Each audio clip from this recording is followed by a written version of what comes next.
All right, shall we all stand, please, and let us turn our Bibles in the book of Joshua. The book of Joshua.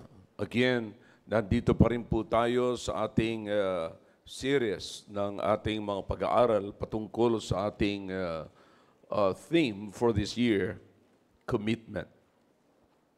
This is the year of commitment. So, I want you to understand something about it, and hindi ho masama na atin pong maririnig na uulit-ulitin yung salitang commitment. No? Napakahalaga po niyan, na maunawaan po natin ang mabuti at hindi ho mawala sa ating isipan, kundi manatili po sa ating isipan. Alright, tonight I'm going to talk to you about commitment to obedience. No? And titignan po natin ang mga halimbawa sa Biblia kung ano ang nagagawa po ng obedience. Ano ang may dudulot nito sa buhay ng tao. Okay? All right. In the book of Joshua, chapter 1, we'll read beginning from verse number 1 down to verse number 9. Joshua, Genesis, Exodus, Leviticus, Numbers, Deuteronomy, and then Joshua. Okay? Are you with me now? All right. Now, after the death of Moses, so here is the record of the death of Moses. The servant of the Lord, it came to pass that the Lord spake unto Joshua, the son of Nun, Moses' minister, saying, Moses, my servant, is dead. Now, therefore, arise, go over this Jordan, thou and all this people, unto the land which I do give to them, even to the children of Israel. So alam niyo kung anong tinutukoy dito mga kapatid, no? Na mga tao, or kung tawagin ay nation, the nation of Israel. Okay? These are the group of people that came out from the bondage of Egypt that became a nation. Okay? Number 3. Every place that the sole of your foot shall tread upon, that have I given unto you, as I said unto Moses. All right? From the wilderness of this Lebanon, even unto the great river, the Euphrates, all the land of the Hittites, and unto the great sea, toward the going down of the sun, shall be your coast. There shall not any man be able to stand before thee all the days of thy life, as I was with Moses, so I will be with thee. I will not fail thee, nor forsake thee. Be strong and of good courage, for unto this people shalt thou divide for an inheritance the land which I swear unto their fathers to give them. All right? Verse number 6, you mark the word courage. 7, only be thou strong and very courageous. Underline it also. Okay? That thou mayest observe to do according to all the law, which Moses my servant commanded thee. Turn not from it to the right, or to the right hand, or to the left, that thou mayest prosper whithersoever thou goest. This book of the law shall not depart out of thy mouth, but thou shalt meditate therein day and night, that thou mayest observe to do according to all that is written therein. For then thou shalt make thy way prosperous, and then thou shalt have good success. Have not I commanded thee, be strong and of a good courage? Underline it again. Be not afraid, neither be thou dismayed, for the Lord thy God is with thee, whithersoever thou goest. Now let me just make it clear from the very beginning of this message, mga kapatid. I fully understand that the book of Joshua was particularly designed and written for his life, or written about what exactly happened to him. Okay, it's about Joshua's obedience And you will also see the commandments of God to Joshua. Okay?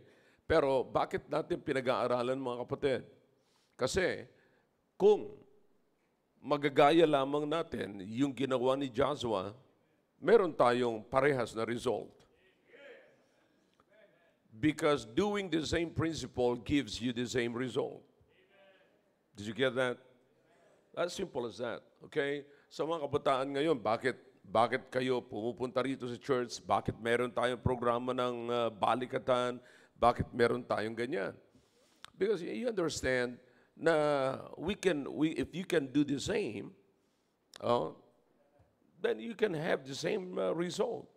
Parang walang pagkakaiba yan. Hindi man kayo enlisted sa military, pag kinuha ninyo, minsan yung kinuha ninyo, yung training ng military, parehas lamang ang training ninyo. Kaya hindi, kita nyo, akala ko nung araw, magagaling lang bumaril, militar mga sundalo Pero marami palang mga sibilyan na mas magaling pang bumaril kaysa mga sundalo. In fact, maraming sibilyan na binabaril ng sundalo. Yeah. So you understand what I'm saying here? Kaya naalala ko yung panalangin ni Dr. Jack Hyles noong araw. Okay? Sabi niya, anong dahilan bakit pinagpala niya sila Billy Sunday, yung mga sila sa Bible, si Abraham, si Moses, bakit pinagpala? Panginoon, sabihin niyo po sa akin kung ano ang dahilan, bakit mo sila pinagpala at bakit nagagawa sila ng ganito. At gagawin ko rin ang ginawa nila. Bakit? Anong nasa mindset niya, mga kapatid? Anong nakaset sa kanyang mind? Kung magagawa ko yung ginawa nila, then pwede kami magkaroon ng parehas na result. So you understand that? Napakagandang prinsipyo yan, mga kapatid. I think sa bawat sa atin, kung magagawa natin yung ganyan, same principle, napakaganda. See? Alam nyo, para magkaiba kayo ng buhay ng isang tamad, yung tamad na tao, tamad na lalaki, tamad na babae, para maging angat ka sa tamad, gawin mo yung ayaw gawin ng tamad. See? Pero pagka ginawa mo yung ginagawa ng tamad, yari kayo, parehas kayo, walang result. Pero pagka ginawa mo yung ayaw gawin ng tamad, may maganda kang result. Para ayaw umimin ng mga tamad. Alright. Okay, let's bow our heads. Dakilang Diyos, marami pong salamat sa mga talata na binasa po namin. Pagpalain niyo po ito na magbigay po ng magandang guidelines po sa bawat isa sa amin. Nakuha po anumang nangyari kay Joshua at anumang advice sa kanya ng Panginoon ay makita po namin na magkaroon po kami ng feeling na it's just like Joshua. If Joshua can do it and can obey it, and ako po'y naniniwala na kung kami ay susunod din, we can get the same result, oh God. We're not Joshua, but we have the same commandments na nandito po nakatala, Panginoon. Please, speak to us tonight. In Jesus' name I pray. Amen. All right, thank you. You may be seated in the presence of our God. Okay? Now, again, this is Joshua, no? Hindi po tayo rito, hindi po to si Pastor Hill, hindi rin po kayo ito, but this is Joshua. So, why do we study the Word of God? Why do we study? Why do we come to church? To learn something. Okay? At ang ating matututunan, mga kapatid, at dapat nating matutunan ay yung mga bagay na naniniwala tayo na magpapabago sa ating mentality. Okay? Lumang mentality. Okay? Now, I want you to see something here, mga kapatid. Because this is very important. Kapag tayo po ay nananatili sa ating old mentality na wala naman nangyayari, mga kapatid, dapat we must be willing to learn a new thing because you can never enjoy and you cannot have a new reality in your life from your old mentality. Did you get that? Again, let me say this again. You can't have a new mentality with an old or a new reality. You cannot have a new reality with an old mentality. Okay? So there must be changes. Kinakailangan po magkaroon talaga ng pagbago. Saan po natin makikita yan? Yan ang rason kung bakit nag-aaral tayo ng Biblia. You see, lagi ko po ito nilalatag kasi common po sa atin na nagbabasa po tayo ng tinatawag na Proverbs ni Solomon. Di ba? Proverbs ni Solomon. Yan po ay binabasa po natin, yung Proverbs ni Solomon. Now, kaya natin ginugusto yung Proverbs ni Solomon. Una, kilala natin si Solomon kung paano po siya pinagpala ng Panginoon. And the wisdom na ginamit ni Solomon ay wisdom na galing sa Panginoon. Yung fall, yung pag-asenso ni Solomon ay bunga ng wisdom na kinuha niya at inadapt niya mula sa Panginoon. Yung fall ni Solomon, kapatid, yun ay sariling wisdom ni Solomon na hindi niya na hindi binigay sa kanya ng Panginoon. Alright? Ang Diyos may sinabi sa kanya, Solomon, ito ang gawin mo. Solomon, ito ang hindi mo gawin. Okay? Pinagpala si Solomon nung ginagawa niya yung sinabi ng Panginoon na gawin mo. Ginawa ni Solomon, pinagpala. Pero ang fall ni Solomon ay doon nakalagay o nangyari noong ginawa niya ang sinabi ng Panginoon na huwag niyang gagawin. Maliwanag ba yun? Alright, so yun yung fall ni Solomon, mga kapatid. So, here, in the book of Joshua, we have here, si Joshua after the death of Moses. Now, inappoint siya ng Panginoon na siya ang lumagay sa kalagayan ni Moses. Okay? Now, you will notice, kaya pinamarkahan ko sa inyo mga kapatid, na 3 beses si Joshua pinagsabihan ng Panginoon na be courageous. Okay? Maging matapang ka. You've got to have enough courage to obey. You've got to have courage or good courage to follow my commandments. You see? Now, 3 beses mga kapatid, hindi po sapagkat ang Diyos ay nangungulit sa kanya, kundi yung pagpaulit-ulit na pagsasabi ng Diyos sa kanya, yun ay nagpapahayag ng kahalagahan ng sinasabi ng Panginoon. Nagsasabi ng kalagayan ni Joshua sapagkat alam ng Panginoon na si Joshua ay tao lamang. Pwede po siyang ma-sidetrack. You see? Pwede po siyang ma-sidetrack. Kaya sinasabihan siya lagi ng Panginoon, have a good courage. Hindi ba sinabi ko sa iyo na maging courageous ka? You see? Thrice, 3 beses sinabihan po siya ng Panginoon na kinakailangan maging matapang ka sa pagsunod. Bakit? Sapagkat ikaw ay haharap. Remember, na si Joshua, mga kapatid, ay mayroon siyang siyam na hinarap, na kalaban. Okay? 9. When God was giving him the commandments, he was about to face 9 enemies. Alright? 7 of them, mga kapatid, alam po natin na nandoon po yung nakatira doon sa Canaan, na kung tawagin ay Canaanites. And they're also, Joshua is also going to face the Hittites, and also the Amorites, and the Perizzites, and the Hivites, and the Girgashites, and the Jebusites, and so 7 of them, ito po yan, not including the Aphobites. And not only that, alam natin, kung titignan po natin kapatid, parang, naalala niyo, nung ang Panginoon ay nag-send ng 12 spies, okay, 2 lamang po mga kapatid ang nagbumalik na mayroong magandang report na nagsasabing kaya nating harapin yon. Okay? So alam lahat po yon ni Joshua, mga kapatid. Okay, alam po nila lahat yan. Pero itong 7 na ito, nahaharapin po nila. Ang sabi ko sa inyo, siyam. Pero bakit naging siyam? Pero itong mga binanggit ko sa inyo, pang-8, the Israelites. You remember that? Yung Israelites ay dala-dala niya.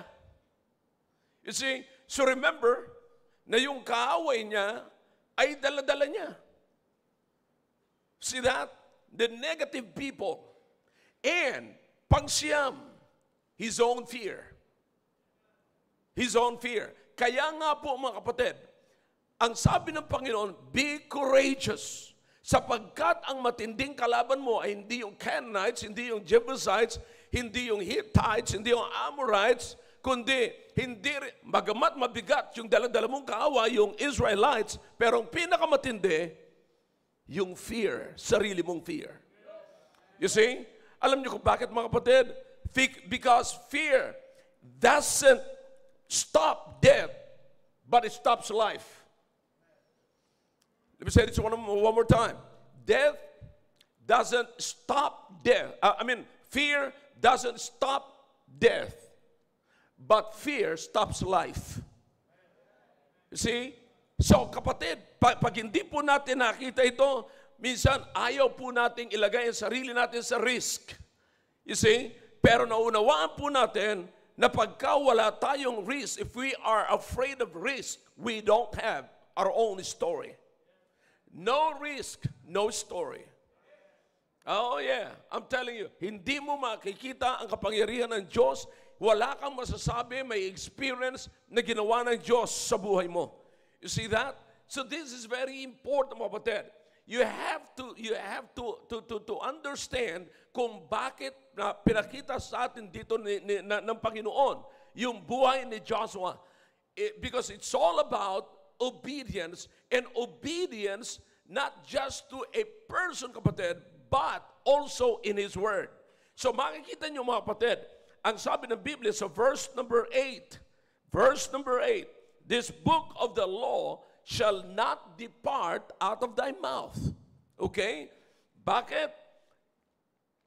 But thou shalt meditate therein day and night. In other words, every day, araw-araw, umaga, gabi, ang nasa isip mo yung aking salita. Remember, pag sinabi ng Panginoon na yung aking salita, you have to trust His Word. Alright? Remember what the Bible says in the book of Proverbs chapter 3.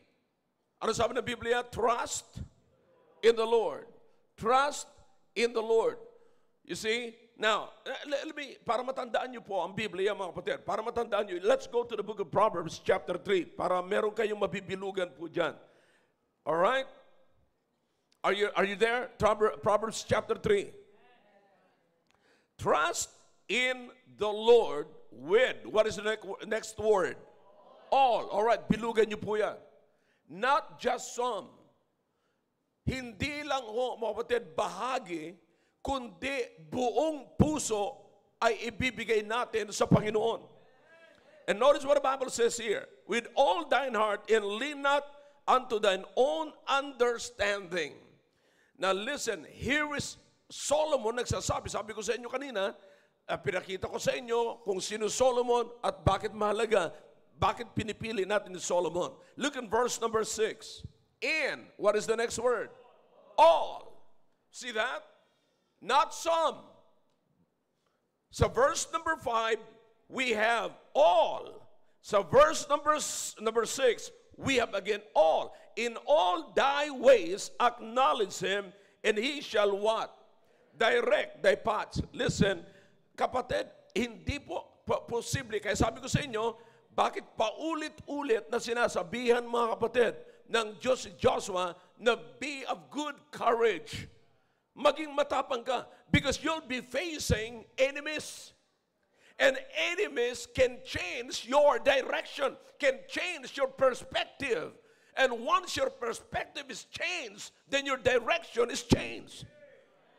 Kapatid, listen. This is exactly what's happening to each of us. Maraming beses tayo na gumawa, mga kapatid, ng decision. Tandaan nyo, by the way, pagka gusto yung magkaroon kayo ng maling decision, magtanong kayo sa maraming tao. Yeah. And ignore the Word of God. Now, here's the thing, kapatid. Sabi ng Biblia, sabi na maliwanag po, in all thy ways acknowledge Him. And here is Joshua, here is Joshua. Tingnan niyo po, ha? In all thy ways acknowledge him, and he, God, will what? Direct your ways, your paths. You see, God will direct your ways. And notice what the Bible says in verse number 8. This book of the law shall not what? Depart out of thy mouth, but thou shalt what? Meditate therein, what? Day. Look at the importance of the Word of God. Look at the importance of the commandments. Ipinapakita po sa atin. Kaya nga, ang sabi rito, tingnan niyo mabuti mga kapatid. According to that thou mayest observe, thou will carefully obey. See? Bakit mga kapatid? For then thou shalt make thy way. Remember, Proverbs, same thing here. Nakuha po ni Solomon yon. Alam ni Solomon, he shall direct your path. Now, in chapter 1 of the book of Joshua, verse number 8, we have the same principle here. Okay? In all thy ways. And then, sabi dito mga kapatid, for then, what is the then? For then, dahilan doon sa salita ng Diyos, dahilan sa commandments, thou shalt make thy way what? Prosperous, and then, same thing, Word of God. Same thing. Thou shalt have good success. Listen, obedience is always the right thing to do. Obedience is always the wisest thing to do. But I understand, brethren, that obedience is not always the easiest thing to do. Yeah, it is always the right thing to do, wisest thing to do, but not the easiest. Hindi madali. You see, hindi madali. Because time will come, sabi ko nga po sa inyo, bakit pa ulit-ulit na lamang na sinasabi ng Panginoon kay Joshua, be courageous, have a good courage. Maging matapang ka sa pagsunod. Huwag kang pupunta sa kaliwa, huwag kang pupunta sa kanan. Diretso ka lamang. Bakit? Ang kaaway niya, he'll be facing enemies from left to right, right to left. You see, and he can be, as a human, kapatid, he can be tempted. Katulad din natin, matitempt din tayo. You see, pero ang pinakamaganda rito, may commitment tayo na anuman ang mangyari, we will obey. We will stick to the Word of God. We will stick to what God says. Yan ho ang mahirap mga kapatid. Yan ho ang makikita nyo na nandito na tayo, nakakapakinig na tayo sa salita ng Diyos, pero alam nyo mga kapatid, mukhang yung ginagawa ng nakikita natin, mukhang tama kahit wala salita ng Diyos. You see, doon po tayo natitempt. You see, there is a passage in the Bible that questions the Word of God also from the people of God. I mean, from the Israelites. You see, bakit yung mga bansa na wala naman silang Diyos na kinikilala katulad ng kikilala natin ng Diyos, bakit sila nagpa-prosper? You see, yan lagi mga kapatid ang nakikita po natin. Pero mga kapatid, ang sinasabi ng Panginoon dito, alin yung magre-remain, alin yung mananatili na kayo ay prosperous. You've got to trust the Word of God. You see, you've got to trust the Word of God. Now, mamaya sasabihin ko po yan kung bakit tayo magtitiwala sa Panginoon. But before that, alam po natin mga kapatid, na ang salita ng Diyos, yan po ang sinasabi ng Biblia, yan ang ating sandata. Just go back to the book of Hebrews. Alright? Now, yan po ang sinasabi. The book of Hebrews are the book of Hebrews. Yan yung gabay ng mga Hebrews, kapatid. You see? Kinakailangan, alam nyo ba, maging noong araw, kapatid, yung mga tao noong araw, kailangan po nila ng gabay. You see? The Hebrew people, kailangan nila ng gabay. Kaya nga meron silang book of Hebrews. Anong sinasabi po nila doon? The Word of God is what? Powerful. It's quick and powerful than any what? Do you remember the passage? Double-bladed weapon. You see? Si David, anong sabi niya? Mas magandang sabi niya, okay, you go ahead. In the book of Proverbs, Psalm 30, anong sabi ni David? Alright? Yung iba nagtatrust sila sa chariot. Yung iba nagtatrust sila sa horses. Lahat po yan ay kailangan sa pakikipagdigma.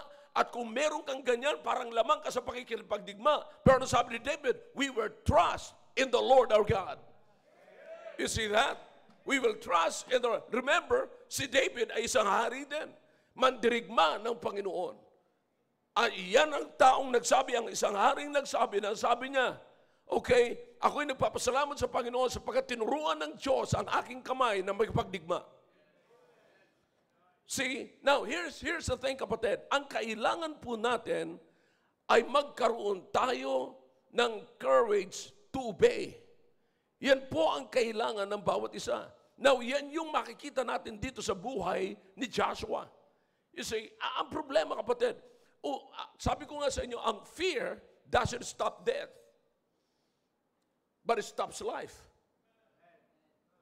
You see, buhay ka nga, pero because of fear, paralyzed ka. Wala kang magawa.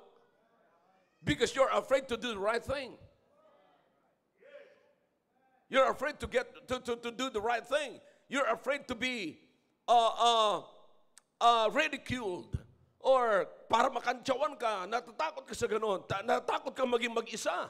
You see, kapatid, ang sino mang may courage, may katapangan na gumawa ng tama, sasabihin ko po ito sa inyo, ang feeling mo man ay mag-isa ka, pero sa totoo lang, kasama mo ang Diyos. Because the Bible is very clear. All Scripture is what? That's the truth right there. That's the right thing right there. The right commandments right there. If God commanded you to do the right thing, then just do the right thing and God is with you. The promise, that's a promise. Hindi po tayo nagsusolo pagka gumagawa po tayo ng tama. Feeling lang natin na tayo solo. You see that? So this is very important, kapatid. Listen, the reason why we need to obey God, I will just give you a few reasons here, mga kapatid, and we're done. Listen, ang gusto ko lang makuha niyo una sa lahat is this, okay? Now, when God said, do it, you've got to do it. Again, obedience is always the right thing to do. And the wisest thing to do, but not the easiest thing to do. Okay? But listen, we have to obey. We have to obey. Ang isang matinong tao, mga kapatid, ay hindi siya matatakot na gumawa ng tama sapagkat alam niya kung kanino nanggagaling ang tama at sino ang may pasimuno ng tama. Ngayon, kung alam mo kung sino ang may pasimuno ng tama, alam mo kung sino ang kakampi mo pagka gumagawa ka ng tama. I don't care kung hindi ako kakampihan ng aking kamag-anak, ng aking kasama sa trabaho, ng aking kaibigan, ng aking pamilya. Pero one thing ang alam ko, kasama ko ang Diyos sa paggawa ng tama. Now, do you understand? You should understand, kapatid. You should understand that what God has given to Joshua is not an easy task. Hindi po madali. Bakit? Siya na ngayon ang may dala ng tao, hindi na si Moses. At sabi ko nga po sa inyo, he'll be facing 7 nations. 7 nations na kalaban, kapatid. Outside Israel, the 8th is the Israelites. And the 9th enemy that he'll be facing is his fear. Okay? That's why, kinakailangan sundin niya. Sundin niya talaga ang Diyos. Magkaroon talaga siya ng tapang na sundin niya ang Diyos, ang commandment ng Diyos. Now, notice what the Bible says here. This is not easy, kapatid. Okay? Now, nung siya ay sinabihan ng Panginoon, notice the commandments, okay? Sabi niya, Moses, my servant, is dead. Verse number 2. Now, therefore, arise, go over this Jordan, thou and all this people unto the land which I do give to them, even to the children of Israel. All right? Sabi ng Panginoon yan. Now listen to me now. What we have right here is only a verbal instruction, not a written instruction. Okay? Lahat po, dapat po nating maunawaan na even noong panahon, kapatid, ay kailangan po ng written instruction. Hindi po verbal. Mahirap eh. Naalala niyo si Moses nung siya pinapunta doon kay Pharaoh? O pagka tinanong ako kung sino nagpadala sa akin dito, ano sasabihin ko? Eh sabihin mo, I am. Ngayon, pag sinabi ko bang I am, paniniwalaan nila ako. Abay, mahirap kaya. Punta ka kaya ng Malacanang, pagkatapos pagpasok mo ng Malacanang, sabihin mo, akong presidente rito. Sino may sabi? Si Rafi. But you understand? And notice what the Bible says here. Look at verse number 4. From the wilderness. Now, listen, excuse me. This is real, mga kapatid. Hindi po ito pantasya. Alam niyo, pagkakamali natin, may mindset tayo na pag nagbasa tayo ng Bible, nung araw yan, wala yan. Ngayon, parang hindi po ba realidad? Parang hindi totoo. Parang cartoons. You see? Now, tignan niyo mga kapatid. Ilalagay ko po ito sa inyo sa realidad, mga kapatid. Look, in verse number 4. Are you with me? From the wilderness of this what? Lebanon. Now, is Lebanon still existing? Yes. It's still a nation, right? All right? Now, here's the thing, kapatid. Verse number 4. Even unto the great river, the river Euphrates. You see, it's still existing. The river is still existing, but listen to me now. There might be pagkakaiba na differences. But listen, kilala po, pag sinabing Euphrates ngayon, naaalala pa ho nila yan. Alam pa nila, bagamat meron ng ibang pangalan. Okay? Now, here's the thing. All the land of the Hittites, and unto the great sea toward the going down of the sun, there shall be your coast. Now, in verse number 4, kung marunong kayo mag-locate sa geography, mga kapatid, makikita nyo yung geographical location to mga kapatid. This is the Mediterranean. Alright? Now, in other words, kapatid, nag-i-exist. Totoong lugar. Pero sasabihin sa iyo ng Diyos, ang bawat maapakan mo, mula dito hanggang sa kanlungan, kapatid, yan ang inyong pag-aari. Tandaan po natin na may mga residente po nung araw. Maging sa papasukin nilang Canaan, nandun yung mga Canaanites. Kaya sabi ko sa inyo, 7 nations, makakabangga niya. Haharapin niya po ito. Now, anong courage meron si Joshua? So you understand? Now, to make it real, kapatid, ang mga bansa kaya na ito ay basta-basta na lamang silang magpapasakop. Yung Canaanites, pagka pinuntahan ng mga Israelites, sasabihin ng Israelites, amin to, umalis na kayo dyan. You think basta-basta lang po sila aalis? Let me show you something here. Nandiyan si Brother Roy. Tagapagtanggol ng ating West Philippine Sea. Sino pumapasok ngayon sa West Philippine Sea? China. Ngayon, hindi man kanila talaga yon. Pero sinasakop, matagal na natin pinapaalis. Pero hindi, binubuli pa tayo. Nakikita nyo ang realidad, mga kapatid? Hindi ho madali. See? And yet, para tayo naglalaro rito? No. Sana maiisip po natin ito. Hindi madali. Ang tanging kalakasan lamang dito, mga kapatid, ni Joshua ay ang salita ng Diyos. Believing that if he will obey, God will always intervene. See that? So hindi, kalain mo, yung mananakop, sakop lang ng sakop, sasabihin, amin to. O ngayon, ba't hindi natin ginigive up ang West Philippine Sea? Atin naman talaga, pero sinasakop tayo ng China. No, parang ignorante kayo, parang hindi kayo nanonood sa YouTube, parang wala kayo, hindi nyo pinapakinggan si Brother Roy. Mamaya, magtanong kayo sa kanya. Okay? So you understand, nahihirapan na nga tayo, nagiging issue na nga ho yan sa atin eh. Imagine ninyo, 7 bansa. 7 tribo po ito. Eh wala pa yung panloob. Mayroon pa silang tinatawag na domestic problem. Ano yung domestic problem? Yung katigasan ng mga Israelites. And yet, sasabihin ng Panginoon sa kanya, maging matapang ka lang. This book of the law shall not depart out of thy mouth, but thou shalt meditate therein day and night. For then thou shalt have what? Good success. And thy ways will become prosperous. See that? Anong gagawin? Pag nandiyan na, ano sasabihin ko? Salita ng Diyos. Listen. Back to reality. Trust in the Lord. Listen, why do you need to trust the Lord this time?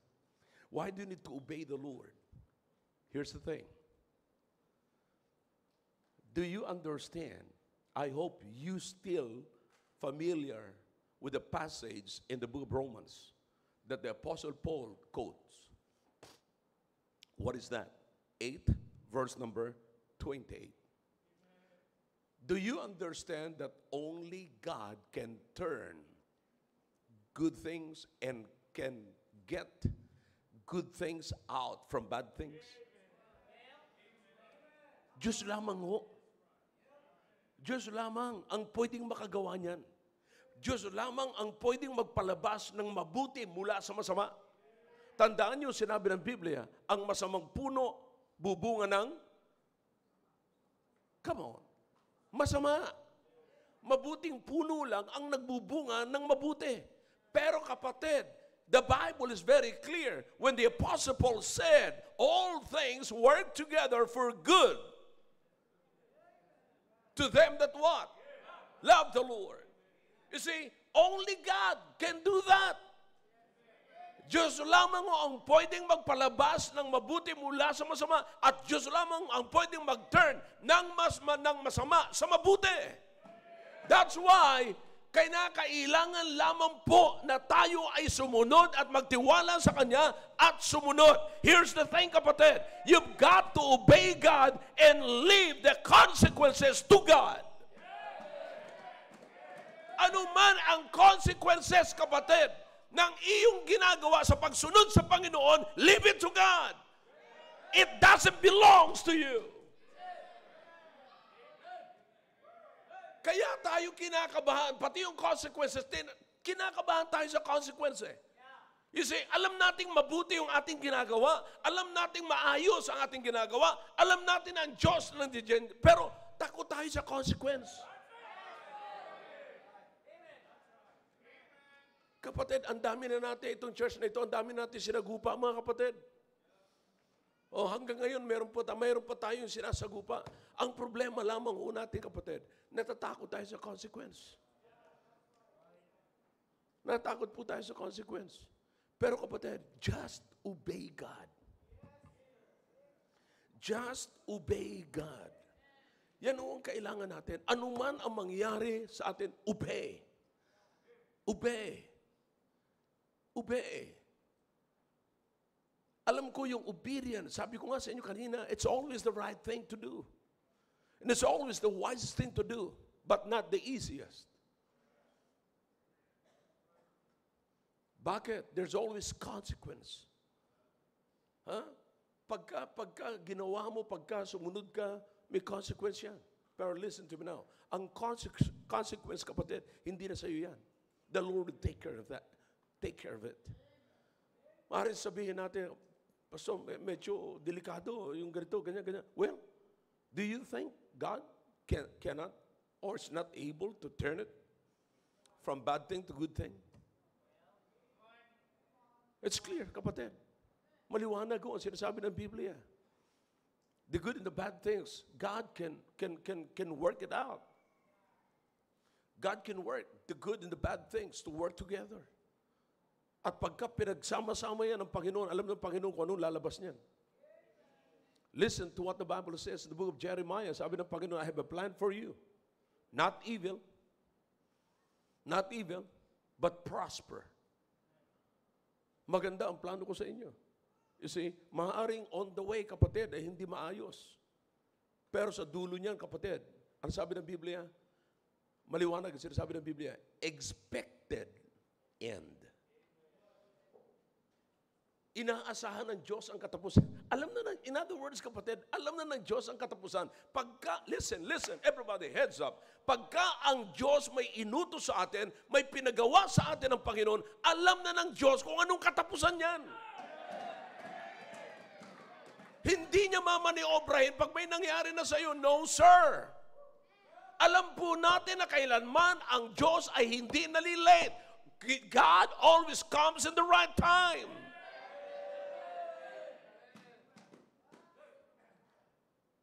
Minsan, yan o ang matinding kinakatakutan natin eh. Pagka gumawa ka ng tama, para bang, lalong-lalo na pagka may napapanood ka na, pag may nakikita ka na, sila nga hindi nagsisimba, pero kita mo naman, maayos naman sila. O sila nga, hindi nagsosoul winning, pero maayos naman sila. Sila nga, pag pupunta sa simbahan, walang dalang Bible, cellphone lang, pero maayos naman sila. Parang matitempt ka na ba? O, ilang miyembro yan? 7 rin. 7 bansa nagsasama, nagpapakita ho ng, na okay na kami rito sa buhay na ito. You see? Sabi ng isang membro rito, sabi ng isang lalaki, sabi niya, wala akong pakialam sa mga nakapaligid sa akin dito. Basta ang alam ko, may Diyos ako, may Bible ako, may simbahan ako, may pastor ako. Wala akong pakialam sa mga katabi ko. O ngayon, nasaan na siya? Wala na. Wala siyang pakialam eh. See? So you understand, mga kapatid? Listen now. Just obey God. And the Lord will take care of your obedience. See? Just obey. Obey God. And leave the consequences to God. The Lord will take care of that. Alam niyo, minsan, hindi tayo the second thing, kapatid, is the cause of our delay.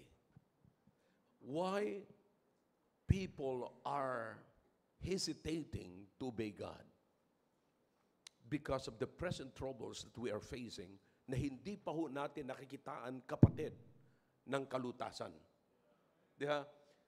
Paano kung di ba, ginagamit natin yung excuse eh. Hindi ako makasunod eh, kasi alam mo, kayo na lang muna kasi meron pa akong tinatapos. Meron akong aayusin. Now, kailan natapos yung inaayos mo? Maraming beses, kapatid, na hindi tayo nakakasunod sapagkat because of our present trouble, because we cannot fix our own problem. You see? That's a problem. But here's the thing, kapatid. Don't miss this. If you cannot fix your problem, fix your focus. One more time. You miss it.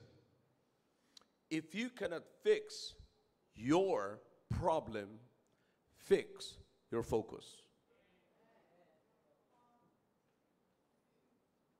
Fix. Baka, alam niyo problema natin yung focus, mga kapatid.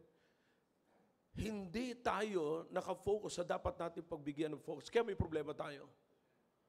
Pagka nagkamali ka ng focus, mga kapatid, mafocus ka sa problem. Kaya nakafocus ka sa problem, wala kang magawa ngayon. You see? Wala kang magawa ngayon.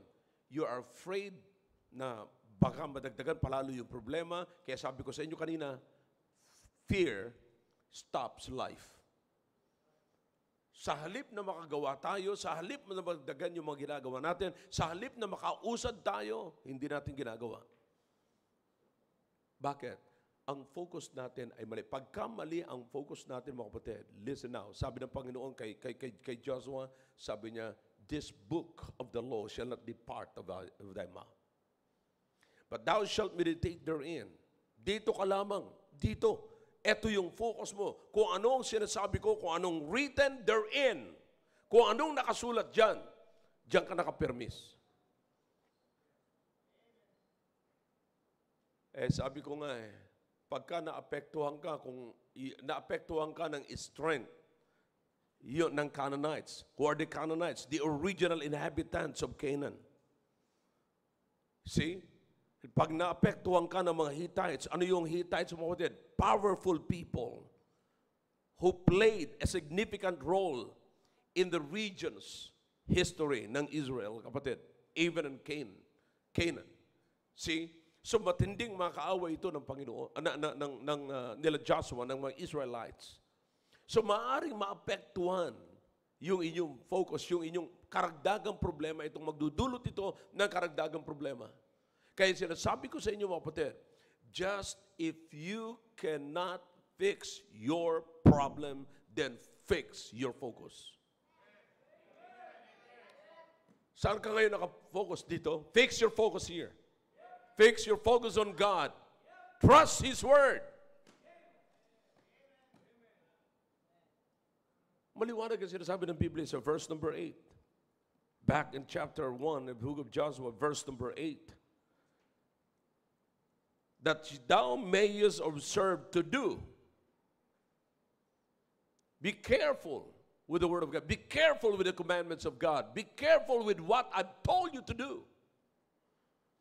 Be careful. Do it. If I told you to do it, do it. I know it's not easy.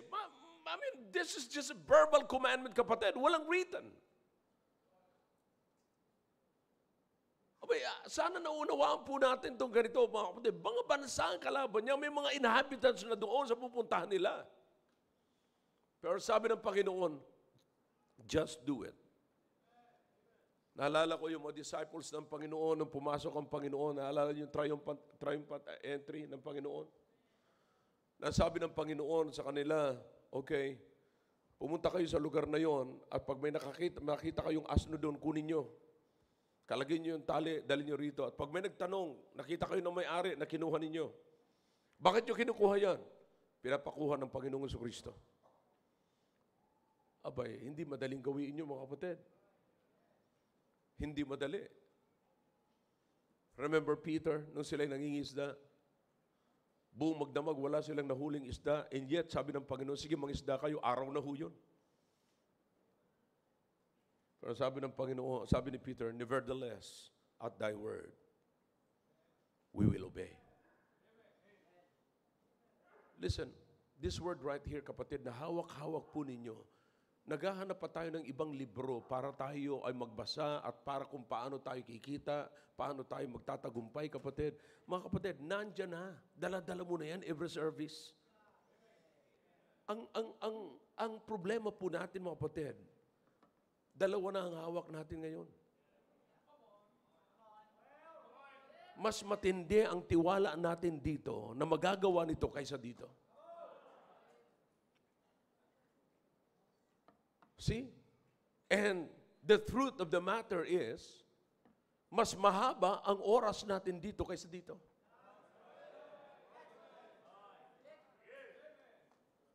But notice the command. Anong command, mga kapatid? This book of the law shall not depart out of thy mouth, but thou shalt meditate therein, what?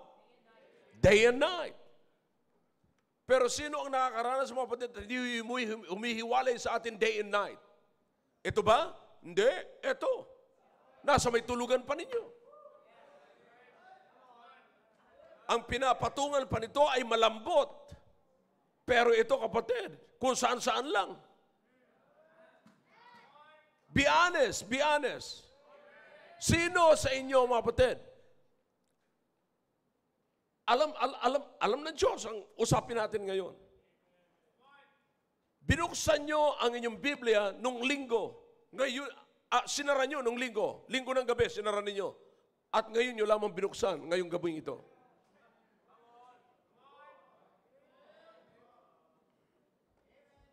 Baka akala nyo, wala akong CCTV. Next, na pagbukas na naman ito, linggo na naman. Mamaya, sasara nyo na yan mamaya. Pero ito, mga kapatid, hanggang mamayang 2:00 pa yan. Ganito pa yan.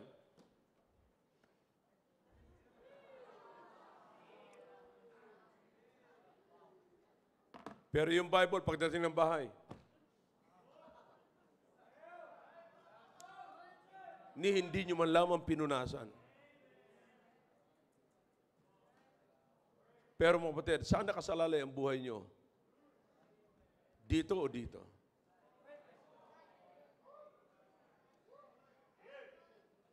Ito magbibigay sa inyo ng tamang direksyon.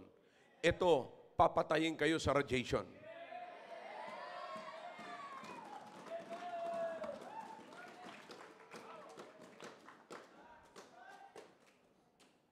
And yet, dyan tayo nakatuon, mga kapatid.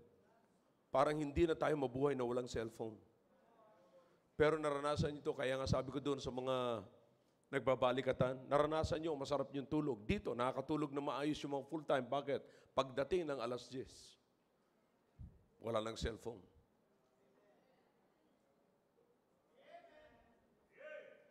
Ano na lang ginagawa ng mga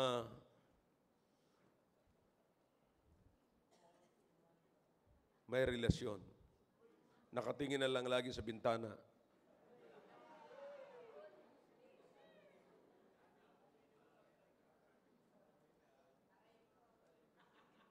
So you understand what I'm saying, mga kapatid? Listen now. So you understand, where's success? Right here. Wala sa AI.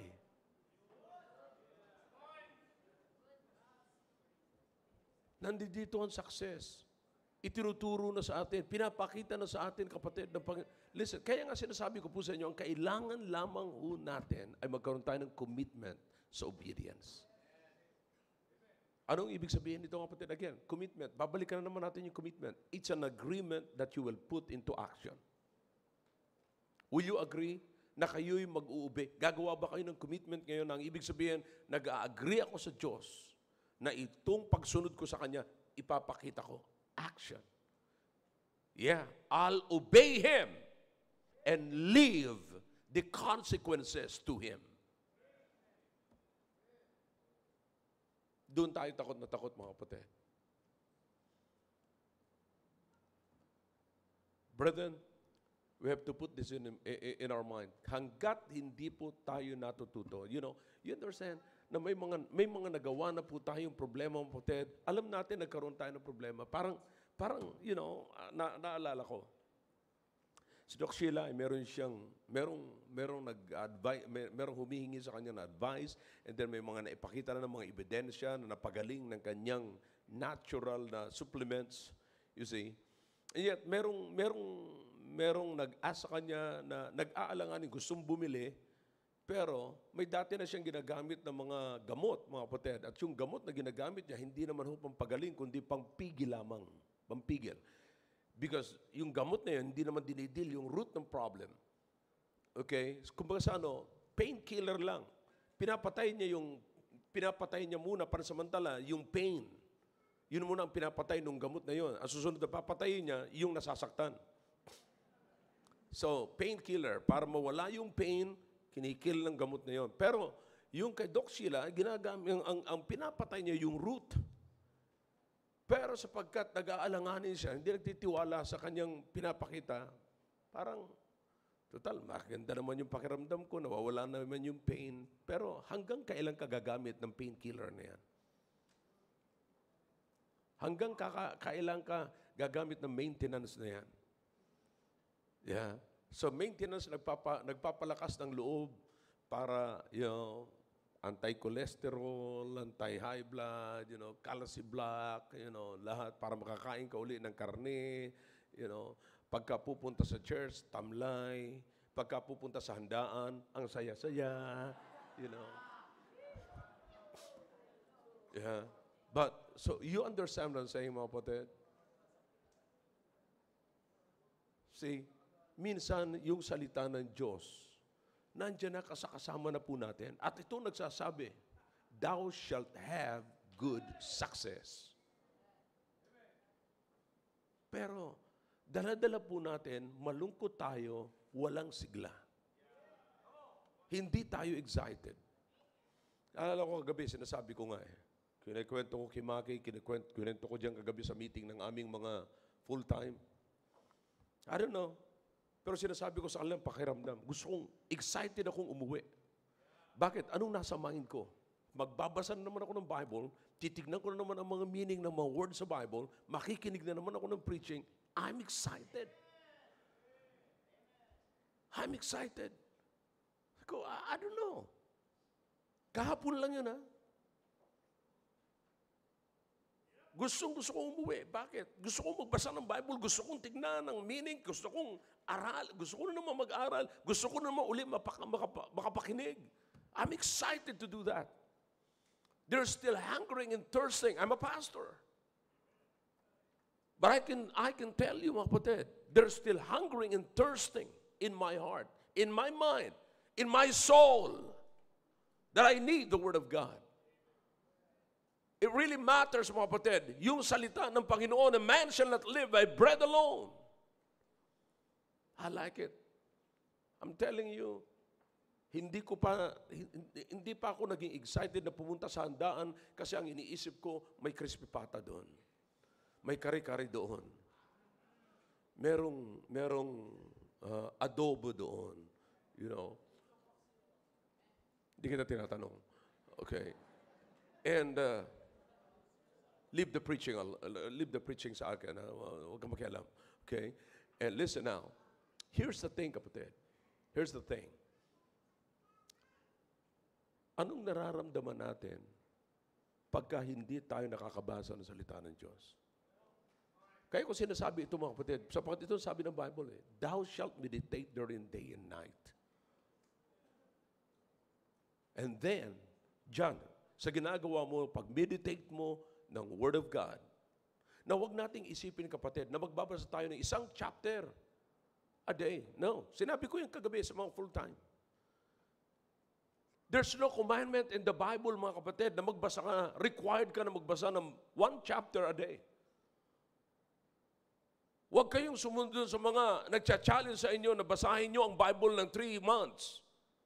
At pag nabasa, feeling spiritual na. No way. Meditation is putting what God says into practice.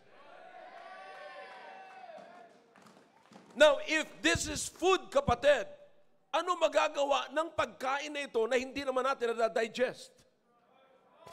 Subukan mo nga, kapatid, kumain ka ng isang platong crispy pata, sasabihin ko sa inyo, pag hindi natunaw yan, may problema ka sa tiyan mo. Di ba? Hindi baling konti lang nakain mo pero na-digest, yun ang pupunta sa iyong buhay. That's meditation. And then, dyan sa punto na yan, thou shalt have make thy way prosperous.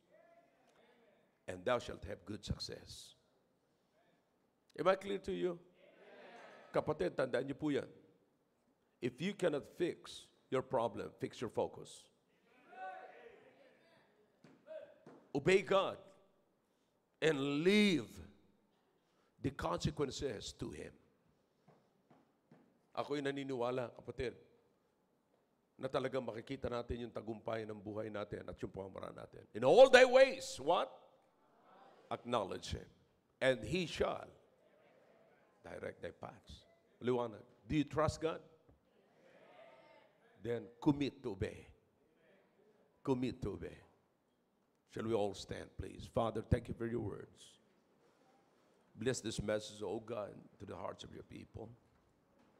Kita niyo po, Panginoon, kung paano tinanggap ng bawat isa ang inyong salita.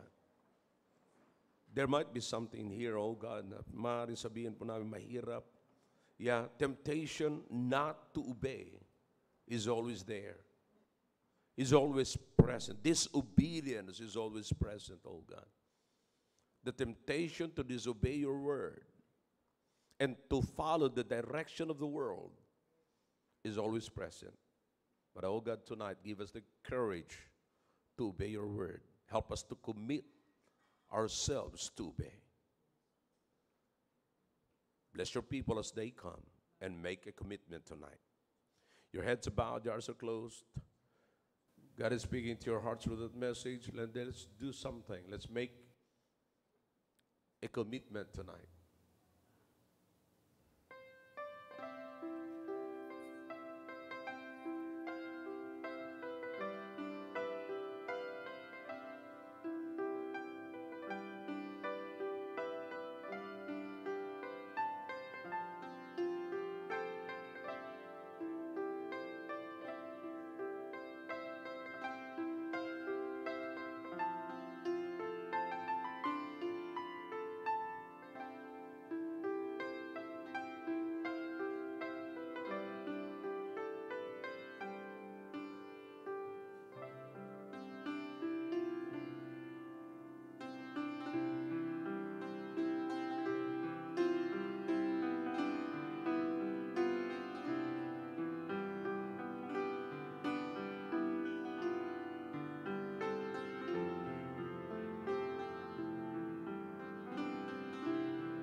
Dakilang Diyos, maraming po salamat sa ginawa niyo po sa aming kalagitnaan. Salamat po sa inyong mga anak na tiklop-tuhod na lumapit po sa inyo at gumawa po ng commitment, O Diyos. Kayo po ang higit na nakakaalam sa mga commitment sa ginawa po namin at alam niyo po, Panginoon, ang aming kakayanan kung hanggang saan po kami sa aming mga ginawang commitments po, Panginoon. Our only hope, O God, is when you give us the strength to do it and give us the courage to comply it. Salamat, Panginoon, sa pagkakataon na ito na meron kaming nakitang halimbawa sa inyong salita. It's written, O God, na ang inyong salita, if we will meditate in it day and night, if we will not allow it to depart from us, then our ways will be prosperous. Salamat po, Panginoon, na merong ganitong klaseng halimbawa na nakita na po namin, Panginoon, na napakarami na mga tao sa inyong salita na nakarecord, Panginoon, na gumawa nito, na naging matagumpay sa kanilang buhay. At nakita naman po namin, nung sila'y nag-fail na gawin po ito, sila rin po, Panginoon, ay nag-fall. Salamat po, Panginoon. Pagpalain niyo po ang mga nakita namin at nailagay namin sa aming puso't isipan na pinangako po namin ngayong gabi na gagawin po namin. Whatever happens, O God, whatever the consequences of obeying your words, we will stand to it and for it. Salamat po. Ito po ang pasasalamat sa pangalan po ni Jesus. Amen.